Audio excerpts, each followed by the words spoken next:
Here we have the tier list for defensive champions in the arena for 2023. Excited to talk about it, excited to get into it. We had the offense tier list. A lot of people enjoyed that. I had fun making it for the first time with the help of my clan, of course. So let's dive straight into it.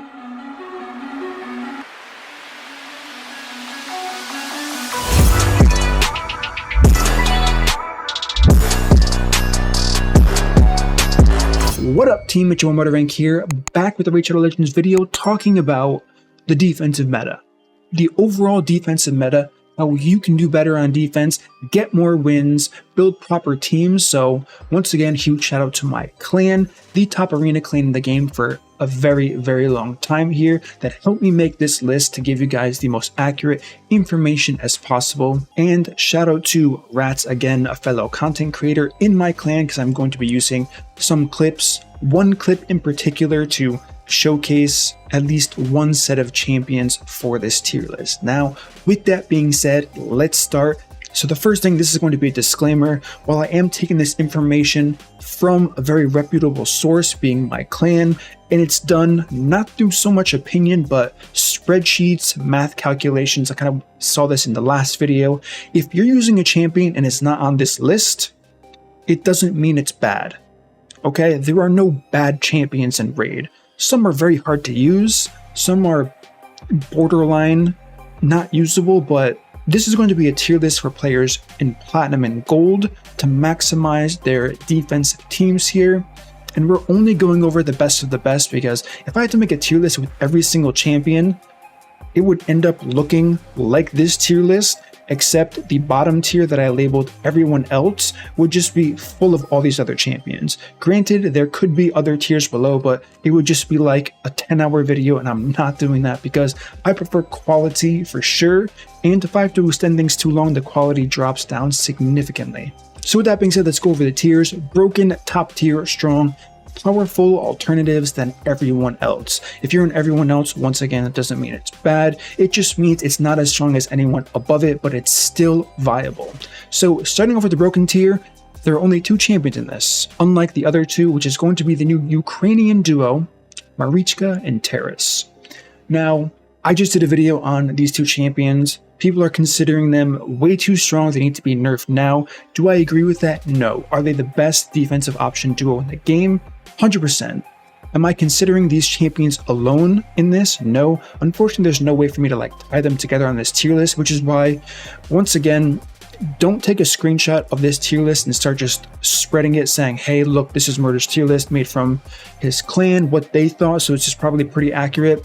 You have to understand the, I guess, concept and explanation behind this. You cannot just show a picture of this, because people will think Taras on his own is going to be good, or Marichka on her own is going to be good. I mean, they are good, but they are not in this broken tier by themselves. Together, they are in a tier outside of everyone else. Does that mean they should be nerfed? No. Does it mean people haven't figured out how to quickly deal with them? Yes. So now what I want to do is kind of show them in action here. If you're not familiar with their kits, huge shout out to Rats, by the way. Go and check out his channel, his Twitch, YouTube, all that good stuff. This is him on the most recent reset, I believe. Today's date is January 23rd, so this would be the 22nd, or depending on the time zone, the 23rd reset for you guys. So let's take a look at this battle right here.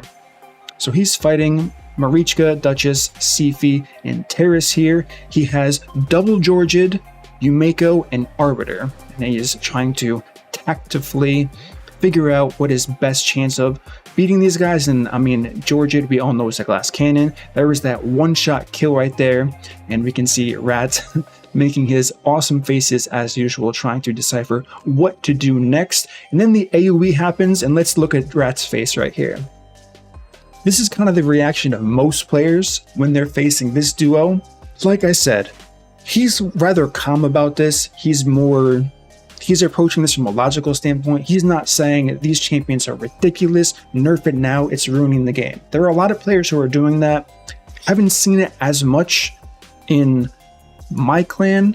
Maybe I missed it, maybe people do feel that way in my clan, but honestly, I really haven't seen it to that level. It's more of, okay guys, let's put our heads together. How do we figure out how to counter these two? But TLDR, if you have these two champions and they're not in your defense, what are you doing? Like, actually, what are you doing? They are crazy, crazy strong. Now, the next category is, of course, going to be top tier. This is where Marichka is going to be in that tier alone.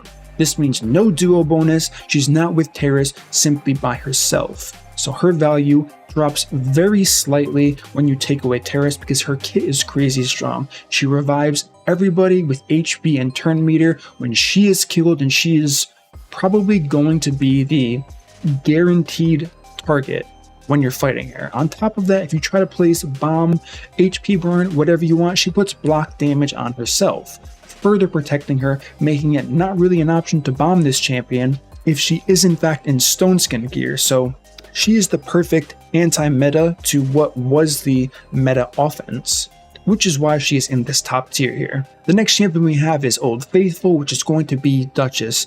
Crazy damage reduction. We have a speed aura on this. We all know what Duchess does. Her A1.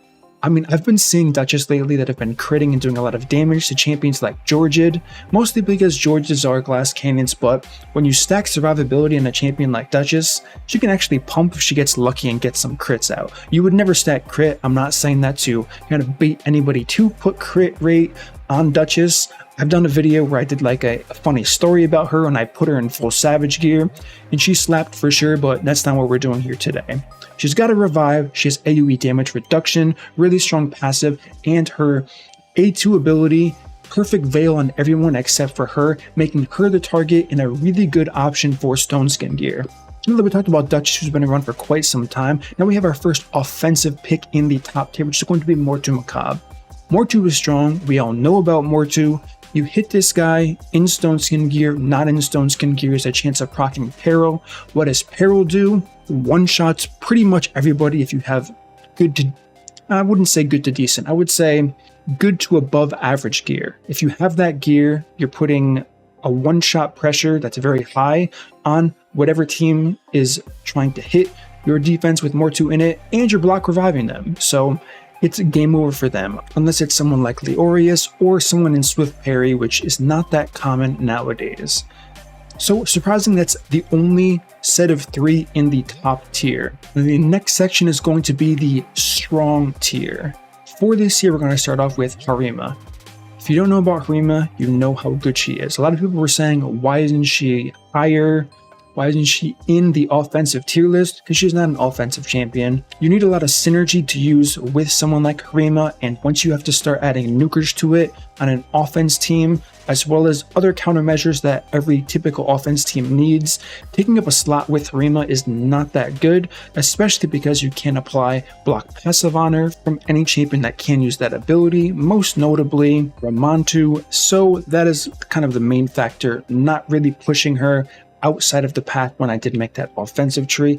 But for defense, whole other story. You can focus up to 2 champions to complement Harima here, which is like the maximum you would ever need to do that. The fact that she reduces the effectiveness of ignored defense, I don't have to explain how good that is. That's pretty self-explanatory, especially because players, even in Platinum, they struggle to have really strong gear in Savage gear. This won't really apply to anyone in like the top 20 of Platinum on reset, but for people ranged, I don't know, 21 all the way through the bottom of Platinum into Gold, getting really good Savage gear takes quite a while. So if you haven't been farming for a year and a half, or if you get really lucky, I mean, it's very possible, Harima is a very strong counter across the board. The next champion we have is going to be, of course, Nekret. Nekret is incredibly strong here as a champion that gives survivability to a select other champion through the roof. Not quite as strong. I mean, I guess they're both strong in their own ways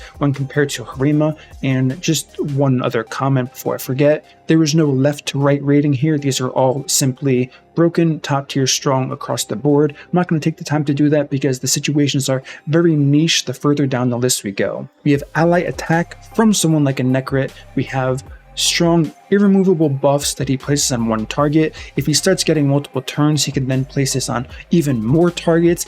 And one thing to note, and we're going to kind of talk about it probably next year, you know what, I'm just going to wait for it, but he pairs really well with a champion that's accessible to most players. So with that being said, let's move on to that champion I'm talking about, the new fusion Pythion. Now, Pythion is the current fusion out in the game right now. Let's go to it. Of course, I don't have it because I already fused this guy, but as we can see here, Pythion is the current fusion into the game. So if you're watching this later, hopefully you grab this guy. If not, not a huge deal, but we were kind of curious to see where he was going to go, which is why I wanted to wait one more reset before I release this tier list, and he has proved his value for sure. Why is he good with Nekret?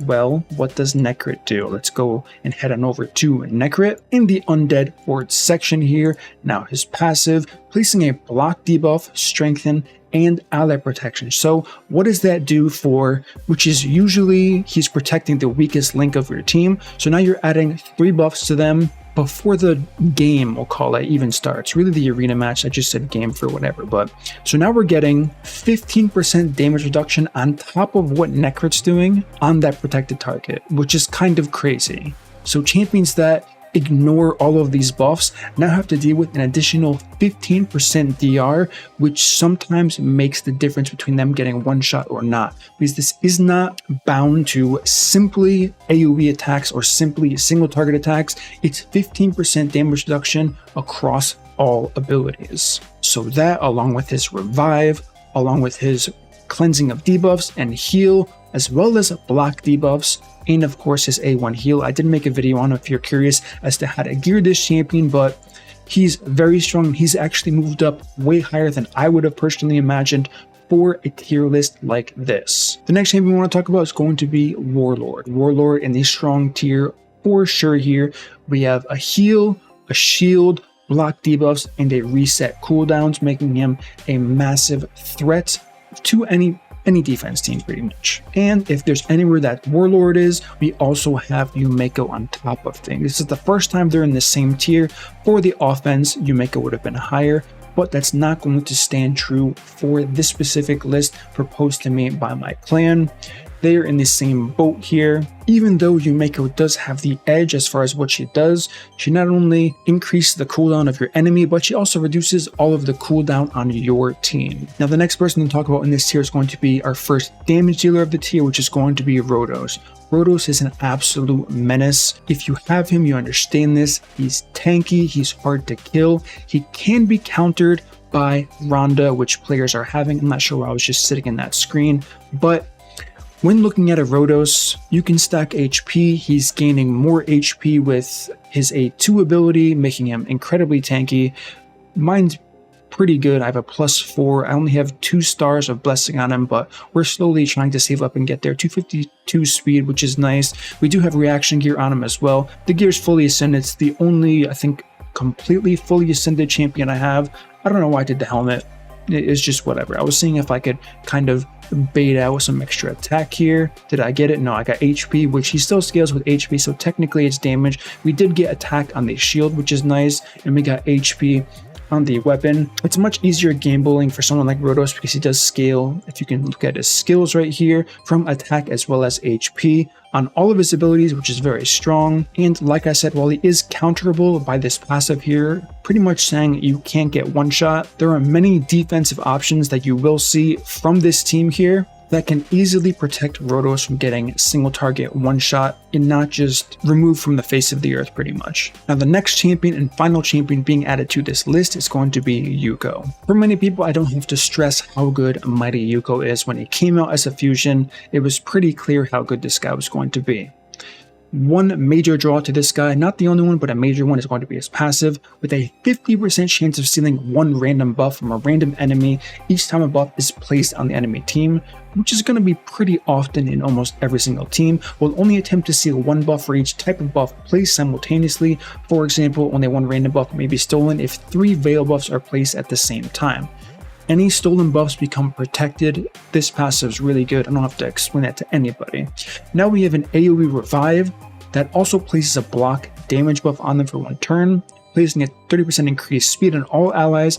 It will place increased speed buff even if there are no dead allies, which could be good and bad. You want to be careful when using this in your AI setup, because if it burns through this ability when nobody's dead and then someone dies right after, it's going to feel pretty bad having to wait the 4 turns or even 5-6 turns if this champion isn't booked. Next, we have the A2 attacks all enemies twice, each hit having a 75 once booked 100% chance to remove 2 random buffs from the target. So double hit, very strong, places block buffs and decrease accuracy for 2 turns on targets that have no buffs after the attack. So very likely, unless you get resisted, that you're going to be stripping pretty much everything from at least 1 or 2 targets. Then of course we have an AoE A1 that has a chance of placing an attack down. Who doesn't like attack down? Nobody. And to top it off, we do have increased speed in all battles here. So Mighty Ukko, there's really not much to talk about as far as how good he is.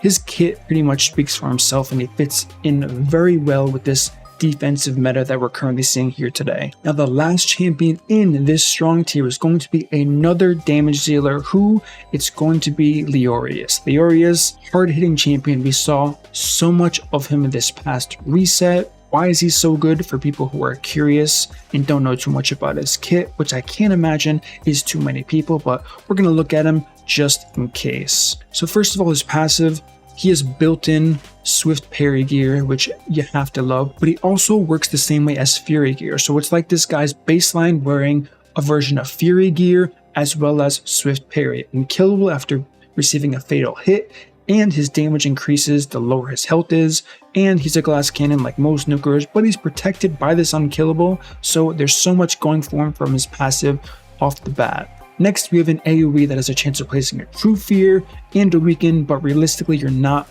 running this guy with accuracy, or I wouldn't at least, just pure damage. The next, another really strong part of this guy's kit, passive effect. This champion is immune to Stun, Freeze, Sleep, Provoke, Fear, True Fear, and Petrification when this skill is not on cooldown. So you can choose to either nuke with this first or save it for after the A3 to keep this passive pretty much in check for as long as possible, making him, like I said, a damage dealer that is going into the strong section of this tier list, and that is going to wrap up the first 3 ranking slots, now moving to the 4th. So as you can kind of see from the remaining champions, these are all going into the 4th tier here, so I don't really have to waste time.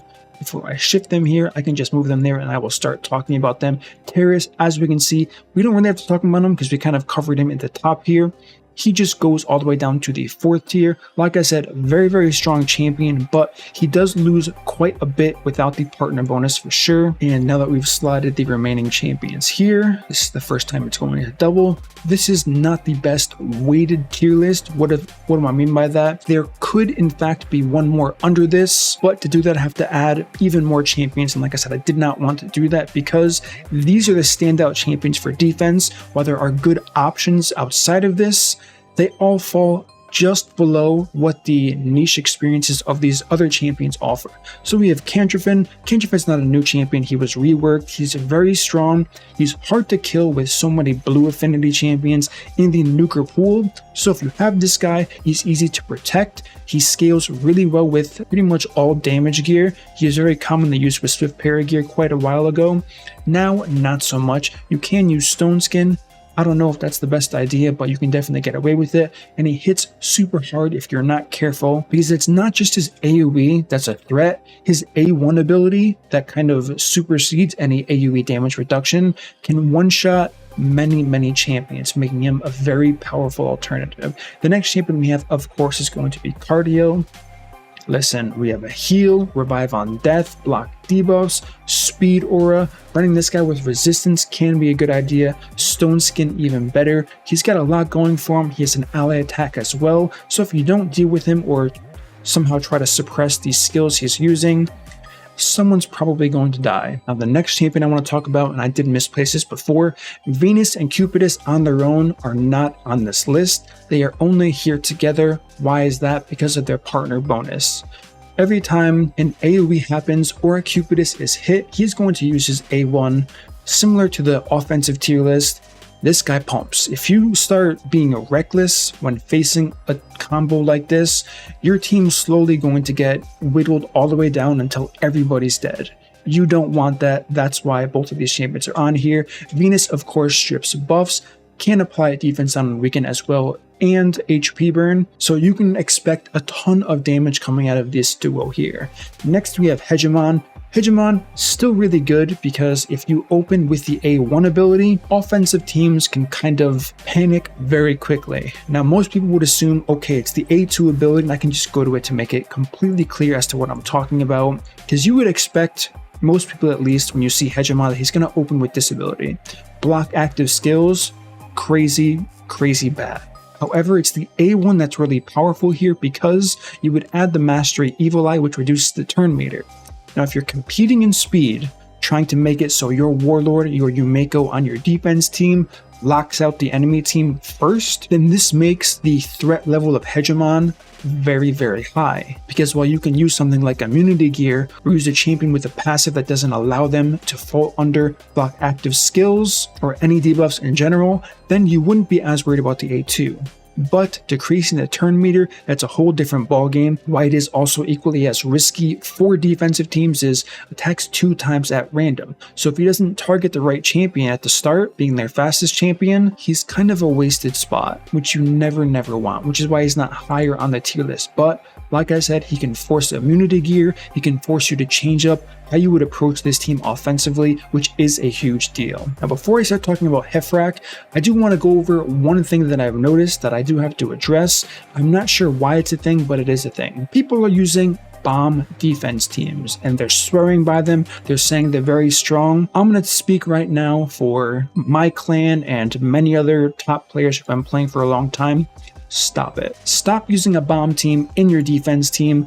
You can be baiting, I guess, new players. It's very possible. But if someone's using a bomb defense team, you're probably in the wrong tier. What do I mean by that? They are the easiest teams in the world to counter. Block debuff, Immunity Gear, or someone like a Mithrala or anyone else who will cleanse debuffs from your team as long as it's not an instantly activated bomb. If you can do that, bombs are completely useless, and the fact that it's a defense team, you can see this ahead of time, right? So it's not like you're building a defense team and you're like, okay, I have to prepare against bombs, normal nuking teams.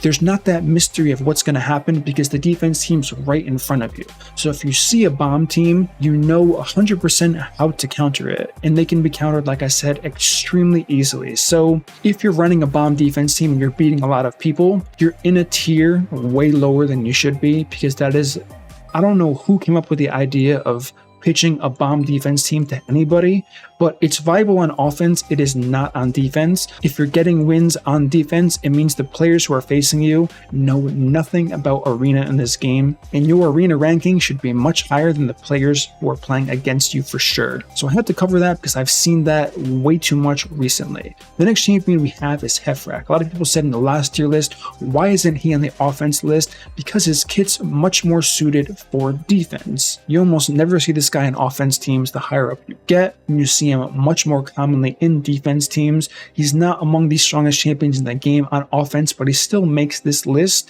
and this list is going to be a very small percentage of all of the champions in the game that are viable. So Hephraak, as we can see, is going to be here for sure. Next we have Siphi, turn meter boost, increased defense, block debuffs. What more do you want? A1, irresistible sleep or heal depending on what kind of turn meter we're looking at. We already talked about Terrace here. Tormin's another great example, forcing immunity. If you make him fast, you can catch teams off guard. You can run him in a stun set, or you can just run him really tanky, and he's kind of hard to kill unless you run block revive, which not a lot of players are doing. So you kill Tormin, all things are good, he comes back. If you were using immunity gear, your immunity gear might have ran out, and he's been a threat for a long time in this top list for a long time, and I really don't think he's going anywhere anytime soon. Next champion we're talking about is Ultimate Death Knight. Listen, single target champions, bye-bye. Easy to keep this guy alive, typically ran in Stone Skin gear, which does open him up to a bomb champion, but if they have to bring a bomb setup just for someone like Ultimate Death Knight, you're probably doing well. Because with someone like Ultimate Death Knight, you can run a Reviver, or you can run a Cleanser, and you can deal with bombs pretty easily while running Stone Skin on a champion like this. One thing that I haven't been noting about these champions that I probably should have is Ultimate Death Knight has slow animations. Slow animations makes for slower win or lose times on defense, which is good for you, especially if you're pushing last minute to secure a rank before the reset ends.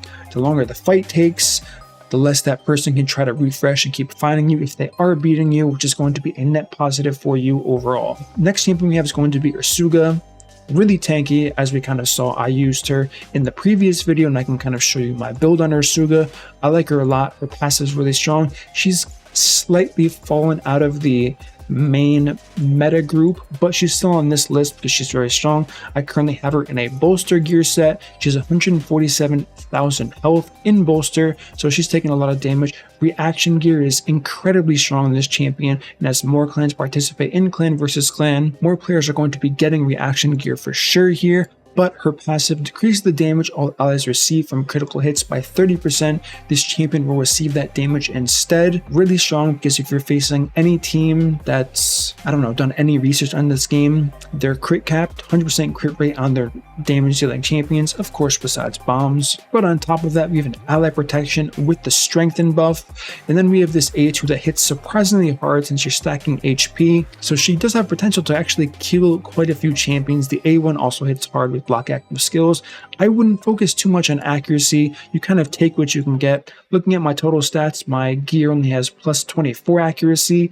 I have 80 from the Great Hall because it is maxed out. Faction Guardians, Empowerment, all that good stuff, but I never really focus on accuracy or resistance. Now, resistance can be good, but it's kind of a tricky topic, and that's definitely a topic for another video. If you're interested in that, you can leave a comment, of course, below, but overall, resistance is a risky game in almost all of Arena because increased accuracy exists, and you're pretty much never going to be able to compete with that unless we're talking about a champion that's next up on the list. We're going to skip Valkyrie for now and talk about the last, which is going to be Mithrala. Really strong champion. She is the anti-bomb champion. So what did I mean about Mithrala and accuracy? From this passive on the bottom also increases this champion's resistance. The amount by which it is increased is equal to the amount of accuracy this champion has. So you can stack accuracy as well as resistance together, and it's all added back to the accuracy for a final number. I can tell you that even though this is a build for the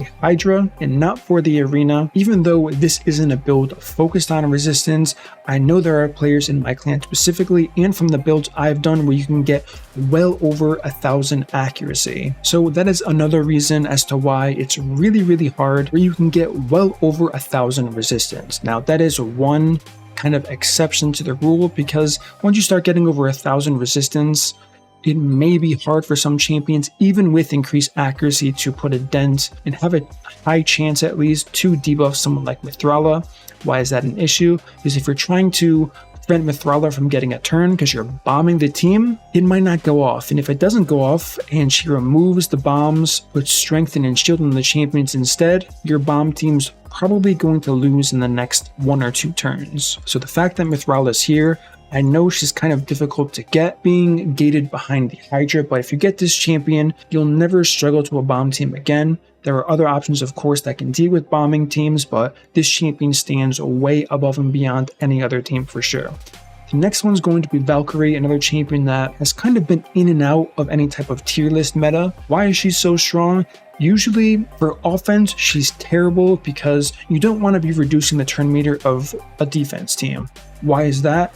Defense teams, like any champion you see on the list here, are always going to have reaction gear, stone skin gear, some type of gear that you want to have them burn through as quickly as possible. Now, if they're not burning through that gear and using someone like a Valkyrie in offense to reduce the turn meter, you're keeping them tanky for longer, which is not a good thing.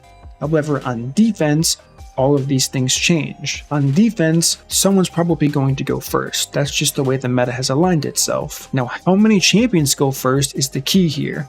Speed Tune teams quickly fall apart against Valkyrie. I don't know if they're going to detail as to why. It's her passive. When you use a buff, she's going to reduce the turn meter, granted she has enough accuracy, and she's also going to fill her turn meter. So while reducing the turn meter is good on defense, one of the main draws is what happens once her turn meter starts filling up. She can place a massive shield and a counterattack on your entire team. Now, looking at the champions in front of you here, or any other champions you often use, you don't want to be hitting anyone on this list with the counterattack buff up. That's more damage for you, and you probably have some pretty fragile nukers on your team. It's just going to make it a nightmare, and it's going to increase your chance of losing on offense significantly. So this is why Valkyrie is, of course, on this list here. So that is going to wrap up this entire defensive tier list. You have these champions, try to formulate a team around them with any other filler champions that you see fit that you currently have. Like I said, if your champion that you're currently using to great success isn't on this list, unless it's a bomb champion, don't use them, trust me. Feel free to throw them in here and you will still have very high success. Even if you have 0 champions, which is impossible because everyone has Ultimate Death Knight, unless you just started playing, high chance of people having Ukko Diffusion as well as Pythion unless you skip them. And of course Mithrala, people can get over time here. So there's many options for people who aren't opening massive amounts of shards. I get it for sure, but there are options for everybody. So what I am curious is, who on this list were you expecting to be on it that isn't currently here? Or who are using to your success that isn't currently on this list? It's likely the champions you have are not terrible. They're just a tier below this in this massive section called Everyone Else, because everyone on this list stands out above all in at least one area of the game that no one below them can compete with. That is how this tier list was made in the first part, and tier lists in general are very hard to make because we're talking about single champions or duo champions in content that requires at least 4. So synergy, all of these things add up to make a team, which is very hard to represent in any type of tier list, so of course take this with a grain of salt. So that's going to conclude this video. If you want to show your support, smash that like button and subscribe, and I will see you all in my next upload.